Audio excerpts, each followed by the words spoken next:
Hello, everybody, and Storyteller Merc. Welcome to the first episode of TDP, also known as the Dad's Perspective Podcast. Essentially, what you have here is me and my great friend, Storyteller, our dads. I'm a new one, he's a slightly older one.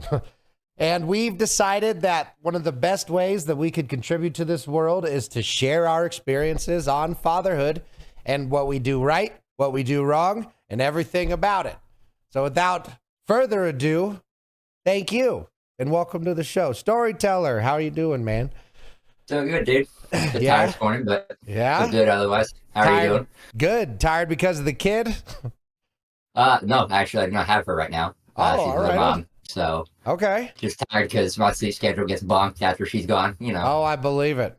Well, and that's one thing is sleep schedule and so first let's do like a little introduction, right? You're not going to get all the information, weirdos, but you're going to get the gist of it. So I'm a brand new papa. I have a young son who's about 2 months old or just coming up to it. And then Storyteller, what about yourself?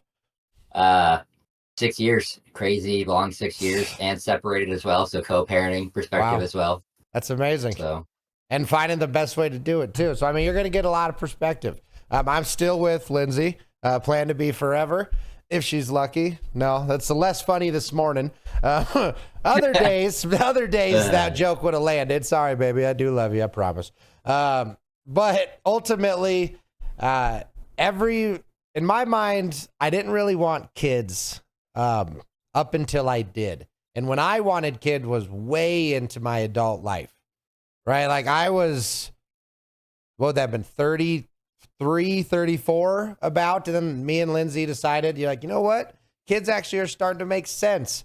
I've lived a lot of my young life doing crazy stuff, adventures and stuff, and nothing was giving me that fulfillment anymore. And it just made a lot of sense to have kids. And I'll share a story later about my grandma and me watching her and actually what inspired us to finally try. But it's pretty interesting going from I never thought in a million years I would have kids to I can't believe how much I love this little booger. I mean, seriously. yeah, I feel it, dude. I never wanted kids. I'm going to be honest. I hated kids. Yeah. Grocery store, hearing them cry. I'm just like, dude, shut that kid up. I'm like, I'm going to drop kick him to like, I can't imagine life without my daughter. Yes. It's crazy. It's just, it was such a light switch. And I mean, obviously we never would drop a kid, but I think most people can relate with the mentality of, oh man, other people's kids are the worst, right?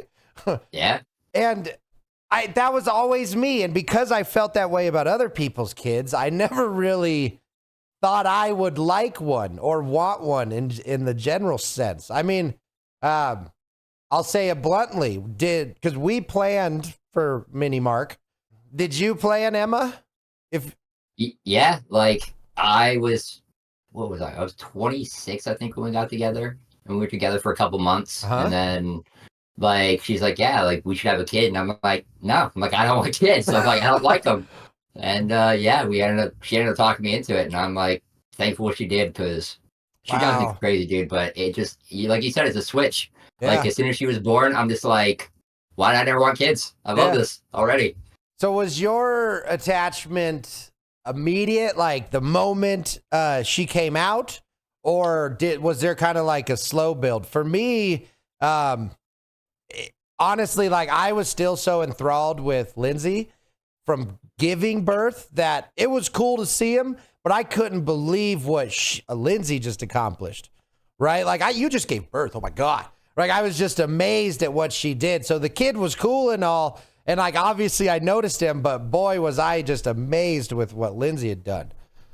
Yeah, mine was definitely slow. Like, I think just because everything that's going on in my life, like I would say it probably could, and it sounds terrible. I know some people are like, dude, that's nuts. It probably took about like a full year for me to really be like, oh my God, like she's mine. Yeah. Like I love her to death, because I'm just like, never wanted kids, so it's still kind of adjusting and trying to work and take care of her and her mom, and like it just took a while. And then I was just like, dude, I can't, and like I love her to death. Like other kids, I started seeing like other babies, and I'm like, oh man, I'm like, I can't wait to have another one. And I'm like, what am I talking about, man? Like that's crazy. So it like was a gradual burn that as Yeah.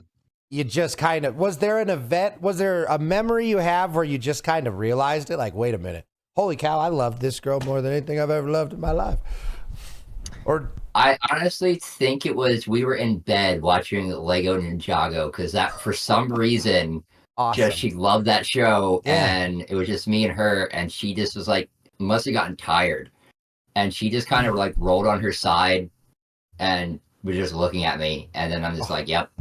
I'm like, I'm done. Oh And like I have a man. picture that like me and her like our heads are together because she like leaned into me and I'm like, dude, I'm like, I'm done. And I'm like, she won. She won me over. Man. So it took about a year, huh? Oh, and I mean Yeah. the gradual burn, but because I Yeah. see that too. Right now, we're in the first 2 months, right? I really feel like my only purpose with this kid is if he has an upset tummy, I just kind of like squeeze him and make him feel better. Like there's not Yeah. much else for me to do right now. If I try to change his diaper, I'll puke on him. So we have a beautiful arrangement, me and the wife. But ultimately, from my perspective, like there's not I'm not really here for the kid yet. This is the mom's time. Yeah. For me, it was very stressful. I don't know how it is for Oh, you, but like I was very stressed to the point of like my sleep schedule changed to the point like I'd wake up at the drop of a pin. Like I was wow. constantly checking on her because like I was so afraid of like SIDS and stuff. So like I'd be checking Interesting. on her like she's still breathing, she's still alive. And like I'd fall asleep for a little bit and I'd be like, okay, like I slept for like 10 minutes, it's fine. Like you're good. And like dude, it was so bad. I still do that sometimes. Like I'll check to make Really? sure she's breathing. Yeah. So I don't have much of that. Look, I don't know if that's luckily or not, but I mean, if I hear him stir, I'll peek a look at him. This in terms of the sleep schedule, my sleep schedule is always kind of jacked up. So Yeah. right now we do well. Lindsay does all of it, but it's like 9 o'clock, 11, 3, and then 7 or 8. Right. So it's like little chunks. And that was pretty normal for how I slept anyway. So how Yeah. did your sleep schedule change before and after baby? Pretty much like me and her were together. I'd go to work at like 6 in the morning. I'd get home like 4 in the afternoon. We'd spend time together, and then I'd be in bed by like 9 o'clock at the Yeah. latest, just out. And then after she was born, it was like, hey, I'm going to bed at 9. And then I was up at like 9:30, 9:50, 10 o'clock, Oh no. 11. And I'm just like, and it was just because like I was just checking on her. Like it wasn't because she was crying or like she was a great baby, like Yeah, barely yeah. cried, barely fussed. Like she was sleeping mostly through the night within the first like 2 months. Like it was crazy, Yep. but it was just in my head. I was so worried, and I think deep down it was just because I finally had something super precious to me, and I was really worried Mm, about losing it because like I've always wanted to kind of have like a family. hmm. So like it just freaked me out because there's like at any point for no reason she could just stop breathing, and like it freaked me out. So SIDS was a So big thing in your head, huh? yeah, Do you know yeah. where that might have came from? Like what put SIDS into your brain? Because to me, I I think it honestly was didn't even think about it.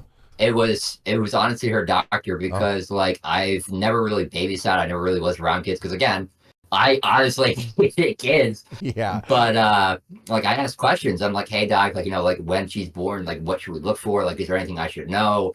Like, how's this gonna be? And like they told me about SIDS and I don't there's another thing they told me about. And I just saw it again recently on TikTok and I Okay. don't remember what it's called, but like um some babies, it's like this random event that can happen for like a minute where like their face can swell, their lips can swell, they could like not breathe well, and then like after a minute, like they're fine. Like it just randomly stops.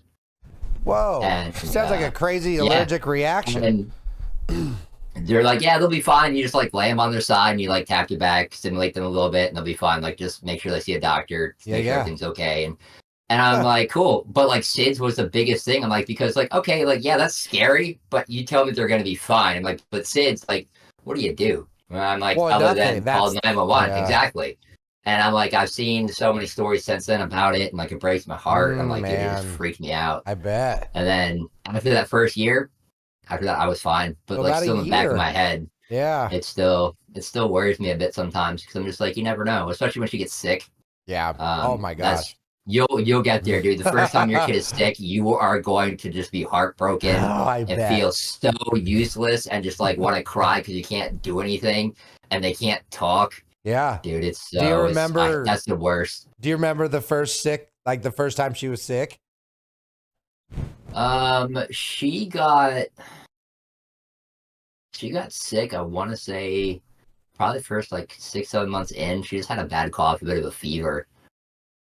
And it wasn't too bad. Like I felt bad because I couldn't help her make her feel better, and she cried a bit off and on because like she just felt bad.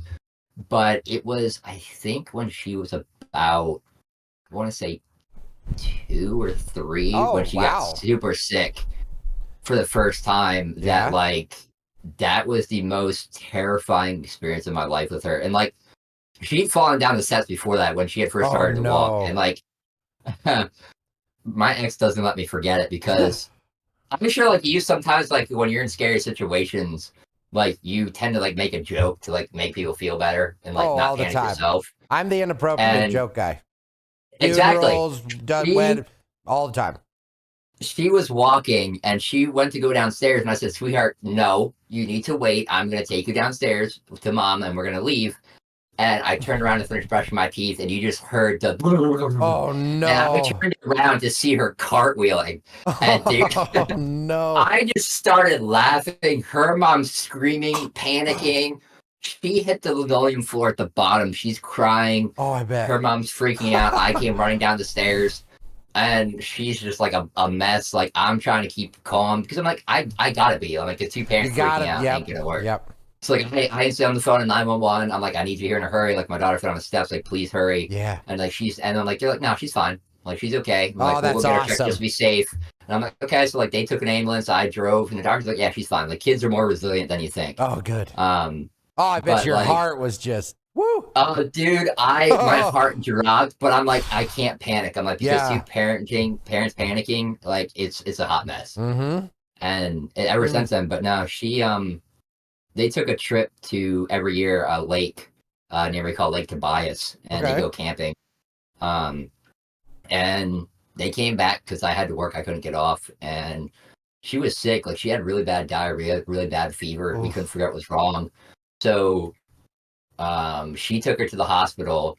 I was like, as soon as I get off work, I'll go. I'm like, I don't think it's that serious, but just get checked out. And she called me like half an hour later. She's like, you need to leave work. Come to the hospital. Oh my gosh. They're putting her in the NICU. And I'm like, oh my gosh. How old? She was like probably, I want to say 3. Oh, and I was like, what's the NICU? And she's like, that's like the infant like emergency care unit. And I'm like, okay. Intensive care unit. And it's about a 45-minute drive from where I was working to the hospital she was at. I made it in 20 minutes. I did about like 110, 120 all the way there. And just seeing her in the crib, like I called my parents, like my mom came, her mom came to visit, but like she had this like mesh like thing on her head to like check on like her brain and stuff, and they were trying to figure out what was wrong. And she had some like waterborne illness. I forget what the hell it was. But they're like, yeah, like it could have been like really bad because like her heart rate was like fluctuating and like her blood pressure and shit. And that was actually when we found out that she was hyperglycemic. Oh my gosh. Because of it. Yeah. But I have pictures of it, but it's the most heartbreaking thing to see her like happy, but like there's something wrong, and like you just see the little like knit cap on her, and she's like behind like bars basically, and like we can't really touch her.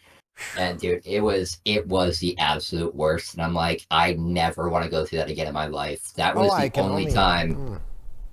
Oh, dude, just no, thank you. The only time what? Sorry, I didn't mean to cut you off. Just dude, I just felt the most useless in my entire life because I can't help my daughter, and I'm like. It sucks. Yeah. I mean, just that, like, well, especially because as a dad, what is our job but to protect our loved ones and our family, right? And when it's something medical or something outside of your abilities or power, you can't do anything. Like, you can't help except be there physically, right? And that's what I could do. I know that. Like I've had to do that in other circumstances that weren't my son or in your case, your daughter. And I just can't imagine having that level of like weight sitting on you while your kid is sick, and oof. Because like we just had it happen with our dog, right? I told you she was really sick and anemic, and we thought we might lose her, and like that crushing feelings with a dog, I mean, is powerful. Let alone what it means when it's your son. So luckily, nothing yet. You know, just some gassy poops and, you know, hungry for boobs cry. He does really good so far, man. Honestly, we learned he doesn't like coffee, so Lindsay had to give up coffee. Oof. It was making him just not sleep at all and fussy. We couldn't figure out why he's so fussy. Like, it's for the most part, he's pretty much, if he's wet, hot, cold, or hungry, that's when he cries. You solve any of those problems, he's good. But then for like 4 or 5 days, he just was more fussy than usual. And through process of elimination, we figured out coffee grounds. But so far, that's been my worst issue. I didn't have the NICU scare. Hopefully not. No, man. Well, because to another story about a kid falling downstairs. My older sister, in one of those roller deals, like they sit in them and they can move them, but it's a circle. They're like in the middle of the circle as they walk around. Oh yeah. But anyway, it was in one of those things. And she yeeted herself down the stairs in one of those circle things, man. Oh, my God. So, I mean, it happens. I hate to ask, but oh, no, you said the EMTs said they're fine. And okay, because I always worry about like, oh, my gosh. So if anything ever happens to your kid, you're just going to get him taken away, right? Because everyone's just police state, nanny state. And it makes me happy to know that people understand that accidents happen, and that's how you and your daughter were treated. Like, hey, kid went down the stairs. I didn't chuck her. No, I mean, the only time, obviously, you know, a lot of my history. The only time, honestly, that other than obviously her mom calling the COS and stuff, the only time that I've ever been to a doctor that the doctor actually called Children's Services and was like, hey, you might need to look into this, was when she was, I think when she was later in her 3s, maybe early 4s, when we were at the beach. She was on a chair and she was eating. And there's a big, huge mess up with our DoorDash order. Like, some food was open that should have been closed, and like my mom was on the phone, and I walked away to get a drink, and she was sitting on the chair. And I'm like, she's old enough now, she can sit on her own, it's fine. And I turned around to come back after grabbing my drink, and I saw her reaching for something, and she just right off on her head and like her shoulder. Oh, no. And it snapped her collarbone. But at the time, we didn't know. Oh, my gosh. So, like, I picked her up and like I was holding her. I put her on the bed and she was fine. And like I noticed something was wrong. I called her mom right away and I was like, hey, I want to take her to urgent care. I think something's wrong, just to get her checked out. Yeah. And this was shortly after COVID like had started like releasing and like letting us go out and do things. Oh, no. And she's like, no, because then if she goes, like, you're gonna have to quarantine for 2 weeks and I won't be able to see her. And she's like, she's fine. And I'm like, no, I really think something's wrong. And she's like, no. So when I got back, I was like, what time are we meeting? She's like, it's gonna be a while. So I was like, all right, well, I'm gonna take her to urgent care near us. I'm like, she really needs to be seen. Something's not right. Yeah. And honestly, this goes to show how resilient kids can be. So she had been kind of moving her arm, but like not too much. And like I got to the urgent care. I said, hey, this is a situation. I'm kind of worried. And they're like, okay. So they went and they took her to get an x-ray and like they were moving her arm or like side to side, up and down. And not a peep, dude, not a cry, not a yell, nothing. Wow. So they got the x-ray and came back and they're like, yeah, she snapped her collarbone. And I'm like, what? Oh, yeah, fully. So like her collarbone, like is usually kind of like bent. Yeah. And when she snapped it, it literally snapped and went up and over. So they were overlapping. That's what happened to mine. So, I called her mom. Her mom started flipping out on me, and then I just lost it because I'm like, I'm in here with our daughter, snap collarbone. I feel like absolute shit because I should have been there and not let her sit in there by herself. I'm like, now you're screaming at me. I'm like, so I started screaming back. I'm upsetting the nurses because I lost it. Hung in up the phone. Hospital or in the urgent care. In the urgent care, yeah. Ooh, so then, okay. Her mom and I met, and she's like, what needs to be done? I'm like, well, they called someone. I'm like, this is who you need to go see on this date. I'm like, so take her there. They're gonna probably like pull it, straighten it, connect it, put her in like a little thing. Yep. And they did. Like they had a little arm sling that she was in for a while. Okay. Um, but Crazy.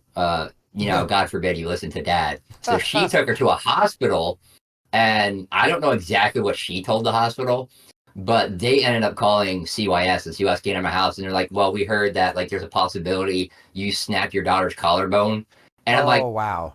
"There's no bruising." I'm like, "I must be the Hulk if I can snap a bone." Seriously. So they're like, "Yeah, the hospital gave us a call. They were kind of concerned. We're just kind of looking into it." So like they had to call the police in the state that I was in. Yeah.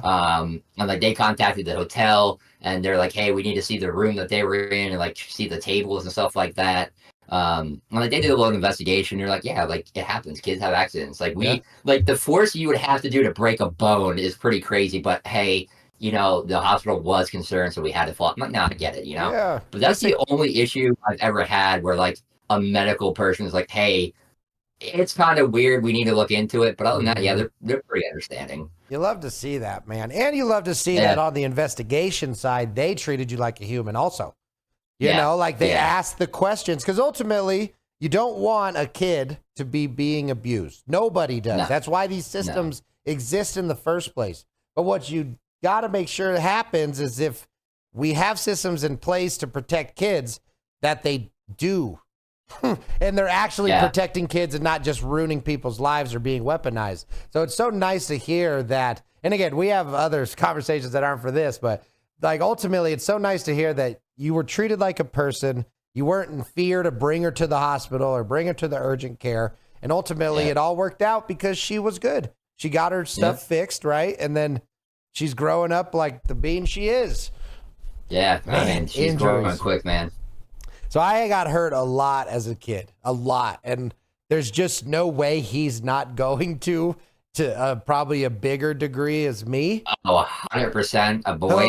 My friend has 2 kids, got a girl and a boy. Yeah. And she's like, sometimes I really wish I had 2 girls. And I'm like, why? She's like, my son, like he gets so much trouble. He back talks. I was laughing at her because like, it's just like a month ago. She's like, he wasn't eating his dinner and wanted a snack, and I was like, no. And she's like, he turned around and he's like, I want a snack now, and then spit at her.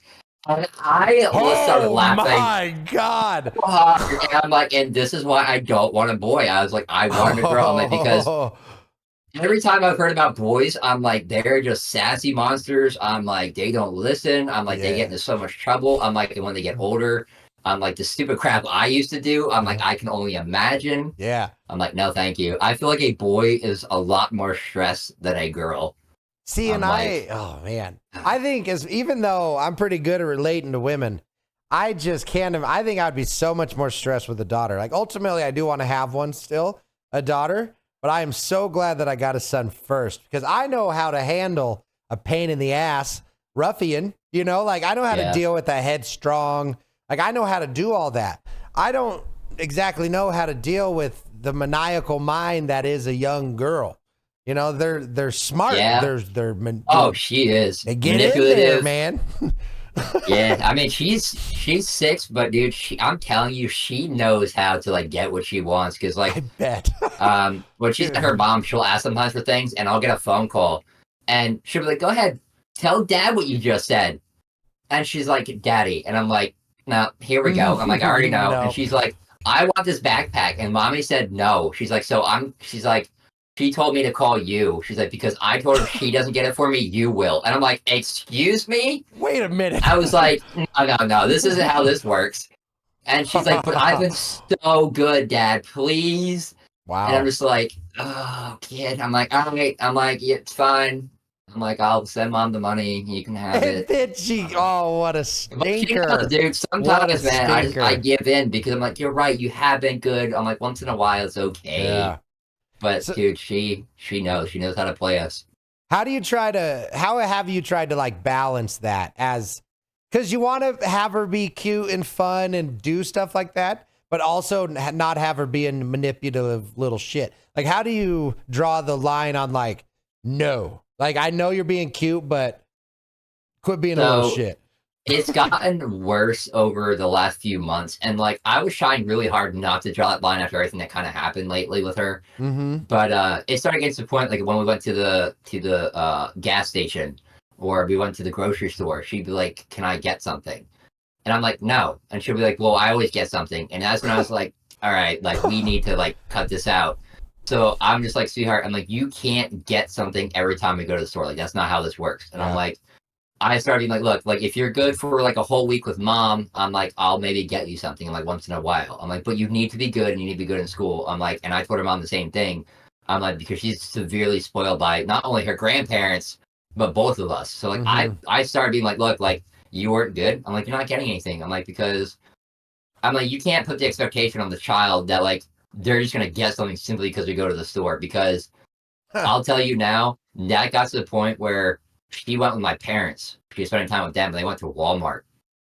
And she wanted to go to see the toy section. And my mom's like, no, like we came here for juice for you and for something else real quick, and then we're going home because we don't have a lot of time. And she threw a fit.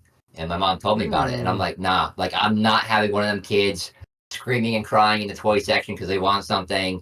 And I mean, I'm like, you can't spank them in public anymore, but I'm like, I don't even care. I'm like, I'll do it. Call police on me. I'm like, I've seen the kids that don't get spanked. I'm like, it ain't happening. Yeah. So she's been doing better. She doesn't ask as much. She's kind of understanding. Now and again, I'll spoil her. She's good, but I'm like, it just, you just gotta talk to them, get her to understand and explain. Yeah. I'm like, 'cause just yelling doesn't work. So, I completely agree, man. Because like, don't be wrong. There's a time and place, like you said. I'd rather spank my kid than have a shitty kid. I don't plan on it. I hope I don't have to. But apparently I was spanked. I didn't know this. For my whole life thought I was like, my parents never had to spank me. I said that once in front of my mom, and she's like, "We used to spank the hell out of you. We had to. There was nothing else that worked." yeah. And I just was like, "Oh, well, it's not that traumatic. I don't even remember it happening to me." Dude, I don't really remember getting spanked, but I'll tell you what. In this day and age, if we were punished the way that we were punished back in the day, I'm telling you, COS would be at that house like every day. Oh my god! I remember when I lived on the Amish farm, and I was playing with the Amish kids. They dared me to throw a brick out a window of the house, and I chucked it. Yeah, and I threw it and I broke the basement window. And I will never forget my mom. That was the very first time my mom ever pulled out the belt and beat my ass. Oh man! And I'm like, dude, you never forget the first time you get the belt. And then I remember when I was older, it got to the point where I think I was like probably 10 or 11. We had moved to the town I live in now, and I just became the biggest little shithead ever. Like acting up and not listening, getting in trouble in school and back talking my mom. And she got the belt. And at that point, I probably got the belt a couple times to the point like it just didn't really faze me. Gotcha. And growing immune. For anybody listening who has kids, put the fear of God in them if you have to, if it ever comes to that point. But I remember laughing at my mom when she hit me with the belt. And I will tell you, to this day, that was the worst decision of my entire life because because she still has it. It was a Harley Davidson belt, pitch black, and it had little round metal studs on them. And I tell you what, I never laughed or acted up after that ever again to the point that I had to get the belt because I had the little ball imprints on my ass cheeks for a solid 3 days. I couldn't sit. Oh my gosh. So she escalated to the spikes. Oh, dude, she was just like, "Oh, you want to laugh? You think this is funny?" And I remember her pulling it out and just seeing them just rounded little balls. And I'm like, I fucked up. Yeah, I fucked up bad. Oh God, why? And just bam, and I was like, nope, no more getting in trouble. And I made sure I behaved from that day on as best I could. Cause my God, look at the positive effect. Like as much as you don't beat children, but that is not beating. That is punishing a behavior. Do you remember what you did? Most likely, I either got into a fight or I probably was just cursing out my mom because I just didn't care. So it's either something very disrespectful, which I would debate. There's a sliding grayscale there. But my parents / my mindset is if it's something that's going to hurt them or someone else physically, like safety, you beat that knowledge into them. Okay, if you got to spank your kids so they don't grab the stove, if you got to spank your kids so they don't get in a fight and possibly get very hurt, like there's a right way to do that clearly sticks with you. Like you said, after that moment, you're like, okie dokie, I'm going to be a good boy. No more belt, please. And that's where the capital punishment argument, I really think, beats the rest. Because as long as you're spanking correctly, you're not teaching them violence. You're teaching them consequences. And pain for a kid beats out logic. Children aren't super logical. They're smart. They understand a lot, but I've always seen them as like very first thought, go.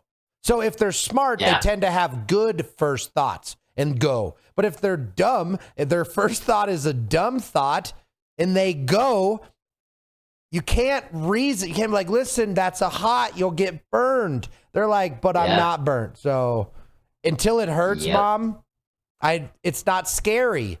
So how do you scare them? If they're smart enough, you can put the fear of God, right? Like maybe throw a chicken breast on there in front of them and just scream at it. Like, it's just like traumatic. Or you hit them with the ass. You slap them on the butt and say, you think this hurts? You should see what it hurts if you touch that hot burner. And I don't know yet, but I have a feeling that I'd much rather give him that little bit of a painful lesson in a controlled environment, then all of a sudden I'm streaming, I hear a death scream, and my kid's got hot water all down his arm. Yeah. Yep. If I have to choose, man, I'm spanking him. Period. Yeah.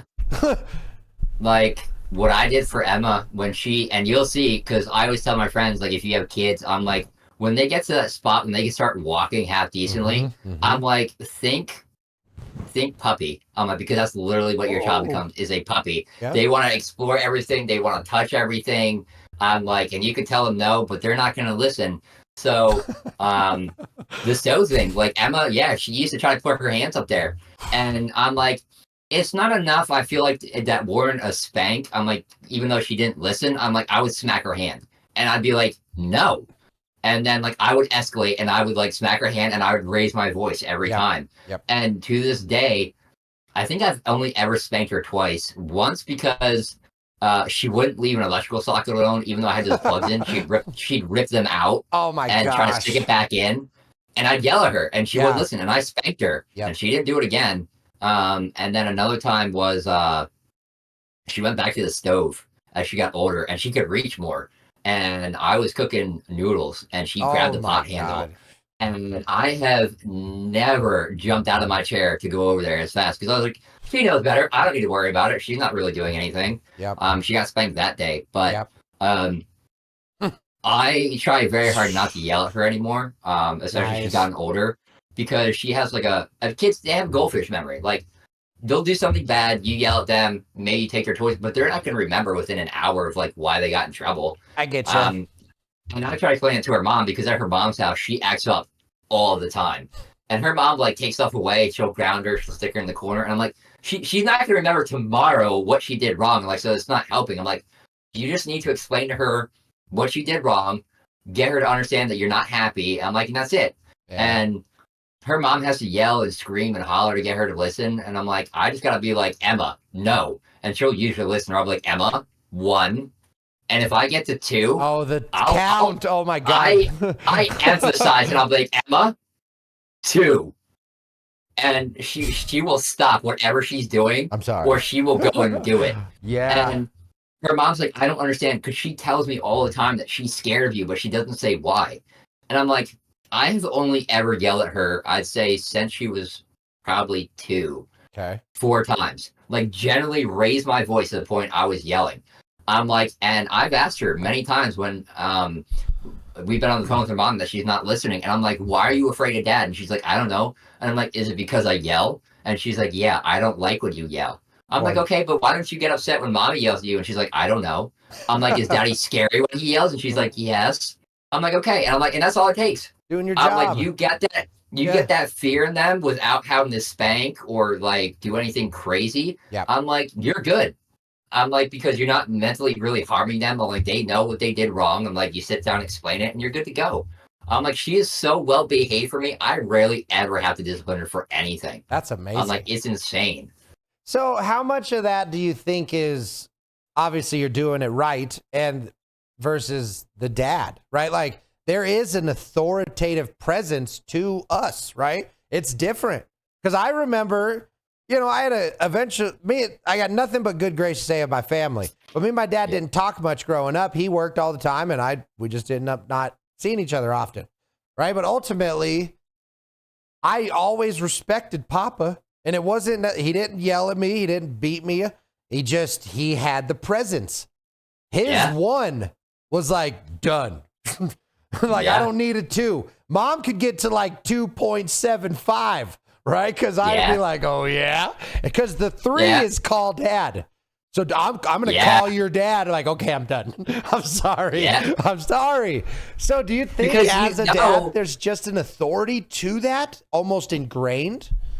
I think it depends on kind of the situation because like growing up, like I ended up like my parents were separated at a young age. I think I was 1 when they split. Oh, very young. And like at my dad's house, like I'd act out sometimes. And I mean, sometimes like he would discipline me, but for the most part, it was my stepmom because like my dad sometimes had to work weekends when I was there because he was a police officer at the time. Okay. But like I was more afraid of my mom than I was my dad. Like my dad would like discipline me, and I was like, whatever, I don't care. Like even to this day, like now it's different, and I don't quite know why. Maybe it is that dad thing, but like I don't talk to my dad as often as much anymore. But like one day, something just clicked inside me that I'm like, I just feel like I'm a total disappointment to my dad. Oh, interesting. But like we've never been super close. I mean, we were close, but like not crazy close. Like I'd say closer to him than I was with my mom. But because you were more like scared I don't of your know, mom. like it was weird, yeah. But I don't know, like I don't know if it's just a dad thing in general, or just because we have like a deeper voice, it is a bit scarier. Because like plus 2, like with moms, and I'm sure if you remember correctly, like, if your mom ever counted, it was always like story 1, and you're like whatever 2. Yeah. Okay, what are you gonna do about it, mom? And you keep doing what you're doing, and it's like 2.5. That's like, that light hand, right? 3/4. Ooh, mom. And then she's like 3. I'm cold. Okay, I'm sorry. I'm done. All right. Maybe it's because dads just have less patience, so they know it's an actual, like this isn't a threat. This is a promise. You better realize that it's a promise because at least that's what it was for my dad. There was no threat. It was just, what did you do? So, oh man, it is cool though. I still haven't quite shifted over into I am a dad. Like I am that group. I'm part of the dad group now, He's still so young. He's a baby. He's barely a kid. I think the first time that he's sick and you generally have to look after him, or when he can kind of start walking, I think is when it's going to hit. Oh, the walking I'm excited about. I think when she started being able to kind of slightly talk and kind of say what she needed, I think that's 100%. Like when it fully cemented that like this is my kid, like I had to take care of her for the rest of my life. Like I created her.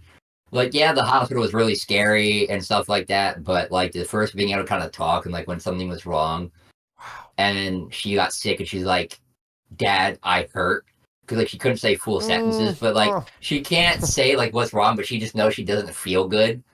And she knows like hurt means like something's wrong. Like that, like 100%. I'm just like I have to be here for like no matter what. Like I have to do this, man. And that's why like, dude, the parents that just like leave or walk out, like, I can't comprehend, man. Because like I was terrified. Never took care of kids. Had no, especially a girl. Like I'm not a girl. I'm like I don't know what I'm doing. But like I went out. I'm like, I started learning how to paint nails. I'm like with a girlfriend. I'm like, I was painting her nails and toenails. Like I started watching videos on how to braid hair and like had dolls I practice on. Like I went to parenting classes to like learn like what I can and can't do. And I'm just like, dude, like you're a parent. Like you created this. Like how can you just like piece out applesauce, Like you just have the ultimate fuel source, it sounds like, right? Yeah. It's like you have the ultimate purpose. Yeah. Because I think as a man, especially, purpose is a huge part of us. It's part of our existence. It's part of how we feel good about ourselves. We need to matter somehow, some way, to people, to your career, to your loved ones, to whoever. And I think when you have a kid, at least for me, it's the puppy was the perfect analogy for me because I compare them to dogs all the time. Like, it's your responsibility to keep this dog healthy. No matter what it wants, needs, does, or indifferent, it's your responsibility. You take care of it. And like with him, that is just easy. I'm never too tired. I'm never too high. I'm never too, anything. I'm always able to help and be there when needed. And that's just amazing, man. And I can only, so there's a few times where because I like to hold him like this, and he puts his feet on my belly, and then we kind of do this, and he like pushes like a springboard off of this belly. And he just started getting some strength. So now he can hold his head up most-ish of the time. So he's doing the belly jump. I'm holding him, and he held his head up, and I saw him this tall for like the first time, man. And I just was like, you're mine. It's like, look at you. Yeah. You're eventually going to be big. You're eventually going to be useful. And like, that's so cool. Like, I want him to be so curious and interested, and I want him to reach for my stuff so I can hand it to him. Like, that's what I'm looking. Right now, he's just kind of like, It's like, yeah, you're cute. Here's your mom. But I want him to look me in the eyes and be like, gimme. Or, I want him to be a little more human, I guess. Yeah, because that's what I look forward to, was when she was able to finally actually talk and like tell me how she's feeling and like do things. And like, part of me kind of misses the days when she's little and couldn't talk, but at the same time, I'm like, it's so much fun now that she can talk. And I'm like, dude, what parts? I'm just curious. What parts of the non-talking just when you say you miss, what do you mean? The cuteness and like the cuddling and just being small and like, like really, I don't want to say like super relying on you, because like she obviously they still rely on you, but I don't know, man, like just being that tiny and cute and adorable. Yeah. I miss it, dude. But at the same time, like, I love now that she can talk and like we have conversations. Like, she's still learning like full sentences and things. And but more autonomous though, right? Like she's kind of living her own life a little more. Like, she'll like, Dad, I'm hungry, and I'm like, okay. I'm like, go get a snack if you're hungry. I'm like, or do you want lunch? Or you want dinner? And like, she'll go look, and she'll be like, Dad, can I have this? I'm like, yeah. And she'll like open the fridge, and she'll go in and get it, and like, it's great. But like, I'll tell you what, man, nothing made me prouder. Like, there hasn't been many moments with her that have made me cry, because like, I tell everybody this, and I'm like, I will never understand why women bawl their eyes out like the first day of school, like every year. I'm like, or even preschool. I'm just like, she's going to preschool. Yeah, like, she's coming why are back. you crying? I'm like, she'll be back later. I'm like, okay, she's going to kindergarten. She had school last year. Why are you crying? I'm just like, I don't get it. But dude, the first time, because I had gotten a Switch to play, and she's like, Dad, can you show me? And I'm like, okay, whatever. And like, I started showing her, and I had Pokemon on my Switch at the time. And like, I was showing her like how to play Pokemon and stuff, and I had gotten Pokemon Snap because I loved that game growing up. And I'm like, dude, it's sweet.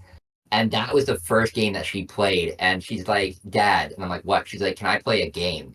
And I'm like, what? And she's like, can I play that picture game? And I'm like, the Pokemon game? And she's like, yeah, that one. And I'm like, but you don't know how. And she's like, it's okay. So I gave it to her.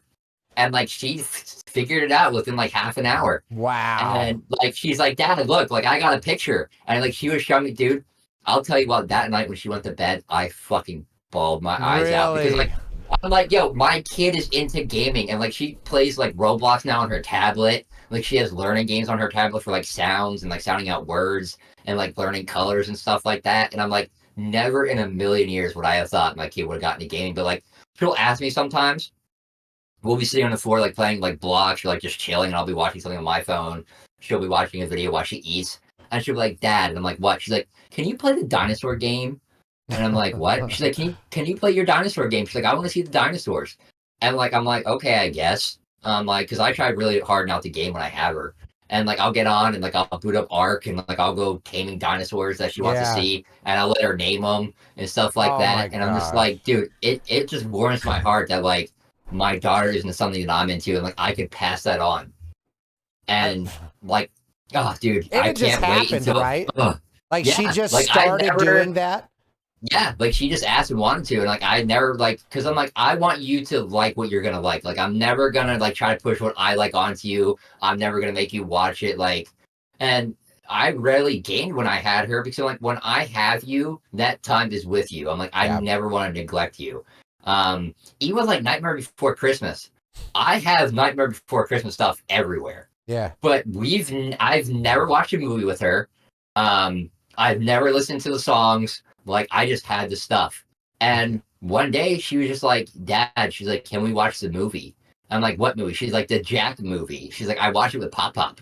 And I'm like, okay. And like I put it on and she watched it. And like now she's like in a Nightmare Before Christmas, like when I pick her up from school, Really? she's like, can you put on the Jack song? I that is my all-time favorite movie. And I'm gonna be honest, I hate the music from that movie now because she has listened to it so many times. Yeah. I'm just like, I never want to hear this damn song ever again, kid. She I'm like, ruined you've it. made me hate my own movie because she loves it to death. She stole it from But you. She took it. dude, it warms my heart, man. Because like even sometimes she'll go Ah. to school and she'll be like, Dad, it's cold. Can I have a hat? And I'm like, okay. I'm like, get your hat. And she's like, no, one of your hats. And she'll wear one of my Nightmare Before Christmas hats to school. And I'm That just just like, has to dude, feel good. I can't even describe how happy I was. Yeah. Like with the games and like the Jack, and it's just like, dude, I can't wait until your kid's old enough and he gets into gaming or something that you enjoy, and you're just like, you message me like, dude, he's gaming. And Oh I'm like, oh, man. dude, I can't wait. Like I can't wait to show him Halo 1, like show him the Halo series Yeah, and like some of my old like Super Mario and all those just the classics and make him grow up on the good games. Oh my gosh, dude. I'm super excited for that too. I don't want to rush it because he does grow up, no, but yeah, fast. ultimately, woo, I want it. I want because that's the part I've always not always. The moment I decided I wanted kids, I was like, I look forward when he's older. Like once he's older, Yeah, I bet you I'm really pumped to have a kid. Now, granted, I do love the baby version more than I thought I would. I figured the first, year was Lindsay only, and I just would be yeah, here. And it hasn't been. I actually don't mind holding him. And it sounds silly to say, but I didn't like holding babies. Like it was something I never enjoyed my entire life. So I had no expectation that all of a sudden I would enjoy holding my baby. Now I'm super yeah. happy that is not the case, and I love holding him and helping and burping and all that stuff. I've changed one diaper, pretty proud of myself. I didn't think I'd get one, and I got one. Yeah, you gotta get that really bad one where Lindsay's like, and you're just like, I listen, I can't. got this. Dude, I'm telling you, I used can't. to be the same way I can't. because I can't do blood ever since I nearly cut off the tip of my finger. I will faint. Yeah. But like, I can't do poop, can't do vomit, Nope. I Nope. can't do it. But you know what? Mm. After having her and like the separating and me having to take care of her because I had Oh, to good like I point. had to do it. Like handkerchief around the nose, you spray a little bit of cologne or something on it or deodorant. Like Oh, and like yeah. eventually you just get used to it, dude. Like it doesn't even bother you. And like there's been a couple times like when she had accidents, like she'd bleed, and I'd be like, okay, not even a second thought. Yeah. Um, Blood and I then can up do. until recently, she started getting nosebleeds. Oh, Um, that sucks. with like the dry heat and the cold heat, and I'm like, I'm gonna pass out. Like, there's no way if she ever gets a nosebleed, I can't.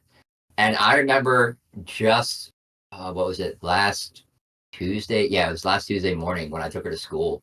Um, she's like, "Dad, a tissue," and I'm like, "What's wrong?" Because I'm driving, I can't really turn around and look. And she's like, "My nose is bleeding." So I Ooh. quickly like look, and there's just blood pooled around the top of her lip. No.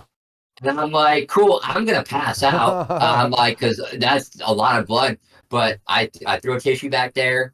I'm like, I quickly pulled into a parking lot. I got out of the car and like I cleaned her up and stuff. No fainting, no nothing. There you But go. dude, I just Dad nicked my power. finger with a knife Yeah. and I'm ready to hit the fucking floor. Isn't that Like it's amazing? crazy, yeah, what you do for your kids. Because I was the same way with holding Wow. babies. It was scary. I didn't want it, but then I had her, and I'm like, dude, I'd love like, and like I'll see other kids like or like other friends' babies. I'm like, let me hold it. Let me hold them. Like, it's still scary holding their kid because, like, if you drop them or something, you're like, oh my God, they're going to hate me. Oh my God. But I'm like, dude, it's just crazy. It's just a different. It's a biology, man. It's not, there is some logic to it, but it's not. It's biology. Like, we are wired to take care of these little meat sacks. And that is so cool to me. That is just, because we talked in the beginning about Lindsay was a little nervous about putting him places or carrying him certain ways. And all I said to her was just, don't drop him. And then she's like, oh, I guess I won't drop him, will I? I'm like, you're not going to drop your son. You won't drop. I mean, unlikely under because like when unlikely, but it does happen sometimes. Down the stairs? Jeez, no. You know, but it's ultimately, sure, accidents happen, but most people don't trip when they walk because it's part of who we are, right? And I think taking kids, I've now learned that having kids, it's just something you have to do, and then you'll be as ready as you are, and then you'll learn and get better as you do it. It's just, we've been having people since the beginning of people. Is a good way to say it. There has always been people making people. Before medicine, before fire, before heat, before everything. We have made people forever. So it's just crazy. It's crazy every time, but it's certainly exciting to do. You know, I'm a social butterfly. Obviously, I've been a dad for a while. So I started reaching out to people who had kids. My friend group expanded to people who had kids, had babies, stuff, obviously. Had kids, yeah. So as much as we say, like, hey, we hated kids, we never wanted kids, now, like, hey, we love kids, we couldn't live life without it, that does not happen for everyone. Just to clarify that, you might think it's going to happen for you, it may not. I have a couple friends who their other spouse, whatever, was like, yeah, we can have a kid, and they are not keen on having the kid. They're not very happy about it now that they thought they would. So just make sure you really put some thought into it before you 100%. You're like, I'll be fine. Yeah. I'll warm up to them. Really think about it. Well, and that's what I was just going to piggyback off of is don't have a kid hoping your mind will change, right? Yeah. Like make your mind change and then have a kid. Because that's what we did. Like I was lucky enough, never had an accident that anybody told me about, and we're good, right? But some people, man, if you're forced into a situation, a lot of times force meets resistance, and that biology will be overwhelmed by your stubbornness. So I agree completely. You don't buy a dog until you're ready to take care of a dog. You don't have a kid hoping you'll like kids. Like there was a literal, I'll finish with this if you don't mind. I'll tell the grandma story. So this is how I knew I wanted to have kids finally. Okay, there was my grandma's, I want to say 80th birthday. My grandma has a family of about 30. All from her loins, right? Not 30 from her, but the generations that followed. You know, like, so huge. We have a huge family. And we were at her birthday party. Everyone just socializing. We do this a lot, but you don't really think about it the way I did. But anyway, so we're all there, just socializing. I'm sitting on the couch and people watching because I love to do that. But I look over at grandma, and she is, so if picture just a kind of a long room, a big living room or great room, and a fireplace at the end of it. And then next to the fireplace was a chair. So you could basically, from that chair, you could look down and see the entire room. So grandma in that chair was just sitting there like just a gorgeous grandma, just sitting there smiling and just looking at her family. She was just looking at everybody. And then I looked at who she was looking at, and she basically just went down the generations each time. She started at her kids, and then she went to her kids' kids, and then her kids' kids' kids, and then she went back to the beginning. And she just was sitting there as happy as you could possibly be as a person, completely satisfied with her life. And so I was looking at my grandma, and I'm like, you can only get this by making a family. Like the only way she can feel the way she feels right now is with this lineage. Her family is more than the sum of her parts, man. And like, that is forever. Well, after she's gone, grandma will be remembered. And if you watch Coco, not a fan of Coco, but as long as you're remembered, you never die. And I kind of believe that in like the energy version, right? Yeah. And I just was like, wow, nothing that can make you that happy is bad. Nothing. It can't be. It can't be. And and me and Lindsay talked about it, and she saw her too, and it just made complete sense after that, man. I wanted to create a legacy, a lineage, and pass down all of the good that I have in me to that future generation to make the world better. And it's so much more powerful than I ever thought it would be. I just thought it was like, have sex and pop out a kid. Yeah. But it's not. It's not at all. So much deeper. Yeah. Oh, man. I can't wait to be that grandpa. I want to see all of them, man. I want 50, 60 of little Marcus family members just on the homestead living life to the absolute unbelievable fullest, man. It's so cool. Yeah. So I think that does it for episode 1. The Dad's Perspective podcast. I like it. TDPP. So we're going to do this. Me and Story record on Thursdays, and then hopefully I get the show out on Fridays. Heck yeah. But ultimately, thanks for being here. Thanks for coming to the show. Thanks for listening to me and Story as we try to figure out what it means to be a dad in this day and age. And then, Story, you got anything for the people? Nah, love your faces. Hope to see you next time. Have a great day. Hell yeah, man. All right, y'all. Like and subscribe. We'll see you on the next one. Bye-bye.